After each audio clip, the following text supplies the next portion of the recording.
A while back on the channel, I made a video where I created what I considered to be the ultimate Doom episode. This saw me picking the 9 best levels from across each of the 4 original episodes, and I think we ended up with an interesting little package of levels. Today I wanted to do the same thing with Doom 2. Unlike last time, I won't be gatekeeping which levels can go into which slots. I also won't be allowing levels from the expansions, so that means no master levels and no rest for the living levels. I'll outline why I feel these levels justify their spots, and I won't be picking the best levels based purely on design. I want to choose the levels that serve as the best of what Doom 2 has to offer. With that out of the way, let's get filling these slots.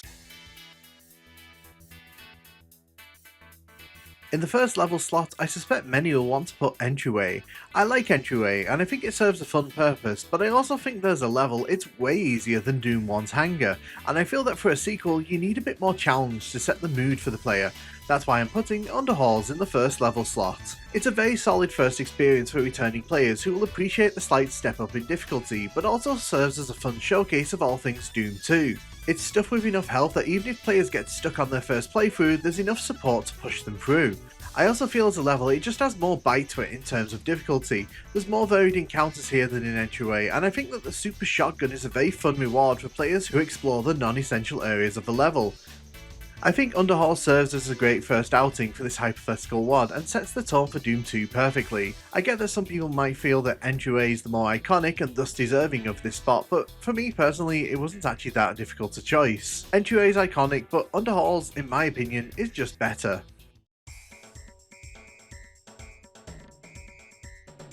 For the second level slot, I think we can skip a few outings here. I think the Gauntlet, Focus and Waste Tunnels offer their own interesting outings, but I don't think they live up to the scale that Doom 2 promises, and that's why for the second level, I'll be putting the Crusher into this slot.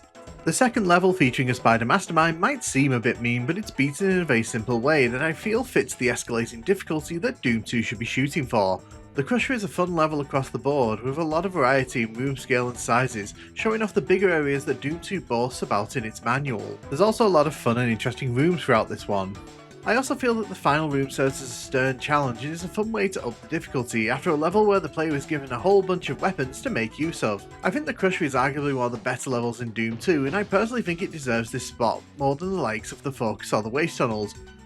Dead Simple is a fun level and serves its purpose, but I also don't think it brings much else outside of a quick adrenaline rush for the player. I've also made my feelings about Tricks and Traps clear in the past, while the Pit is kind of all over the place in terms of quality, so I think the next slot should be occupied by Refueling Base. Sure, it's a bit too wide and some of its spaces don't contain anything that interesting, but the fact that the player can approach this in several ways makes it a much more interesting offering than a lot of the other levels around it. I think some of its rooms are a touch cheap, but then there are a ton of great encounters in here, and for what it's worth, it's a stern challenge on higher difficulties.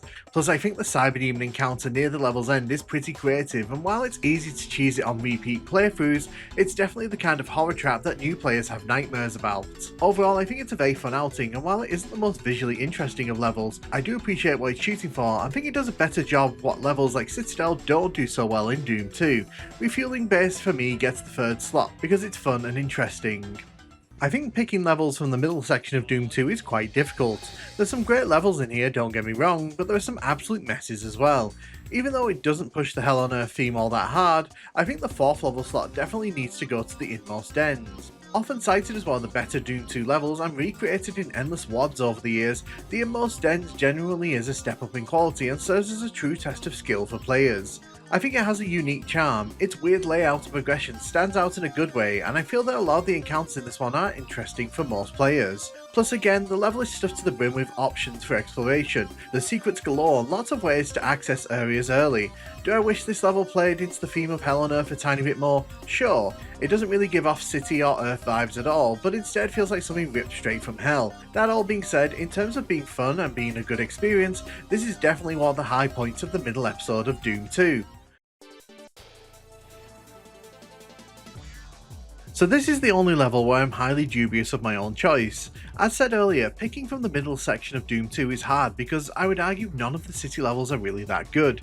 This is Hell on Earth, and all the levels we've picked so far have not really felt like they belong on Earth or in cities, but the only other real option available to us here is Downtown, and frankly I don't even think that's a great level at all.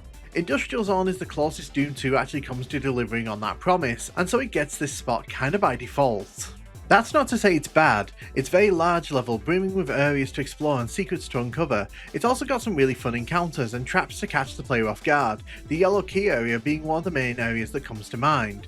It tries to create a sense of scale and exploration that few other levels in Doom 2 have the chops for, and if you don't go for the secret exits, it's also one of the longest levels in the entire level set. The big problem for me is that everything after the yellow door is a bit of a snooze, while the red door is awash with weird walkways and some tedious progression, but I do appreciate that this level tries to escalate the scale. It's fun, if a little flawed, and I think that kind of sums up a lot of these Doom 2 levels.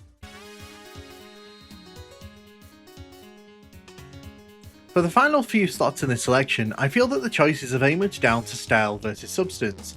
A lot of the hell levels in Doom 2 go hard on visuals but falter in terms of fun gameplay, at least for me. The Abandoned Mines are arguably one of later Doom 2's more consistent offerings, so I feel it should act as a bridge between the Earth levels and Hell levels.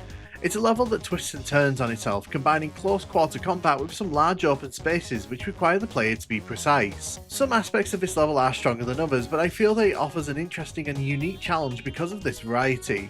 But I do like the image of walking from the mines into that giant cavern with the winding path. It's one of those moments in classic Doom which always catches me. For me, it's one of those levels that balances the spaces, big and small, well with each other. There's a lot of encounters, a lot of fights, and a lot of interesting moments that make players stay on their toes. For me, this is an easy shout to go into this level slot.